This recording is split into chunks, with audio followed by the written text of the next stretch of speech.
ایک عورت ہتھوڑا لے کر اپنے بیٹے کے اسکول میں پہنچی اور چپڑاسی سے پوچھنے لگی، نقیب سر کی کلاس کون سی ہے؟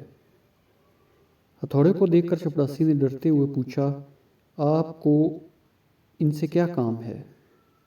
ہتھوڑے کو ہوا میں لہراتے ہوئے بولی، ارے وہ میرے بیٹے کے کلاس ٹیچر ہیں، مجھے ان کی کلاس دکھاؤ۔ چپڑاسی دوڑ کر نقیب سر کے پاس گیا اور اطلاع دی کہ ایک عورت ہاتھ میں ہتھوڑا لیے آپ کو تلاش کر رہی ہے۔ نقیب سر کے چھکے چھوٹ گئے، وہ دوڑ کر پرنسپل کے پاس گئے۔ پرنسپل فوراً اس عورت کے پاس آ کر نہایت عاجزانہ انداز میں بولے، آپ جلد بازی سے کام نہ لیں، اطمینان رکھیں، آپ کی شکایت پر فوری طور پر عمل کیا جائے گا اور آپ کی شکایت کو دور کیا جائے گا۔ اس عورت نے کہا، مجھے کوئی شکایت نہیں، بس آپ نقیب سر کی کلاس بتائیں، میں ان کی کلاس میں جانا چاہتی ہوں۔ پرنسپل نے کہا، لیکن آپ ان کی کلاس میں کیوں جانا چاہتی ہیں؟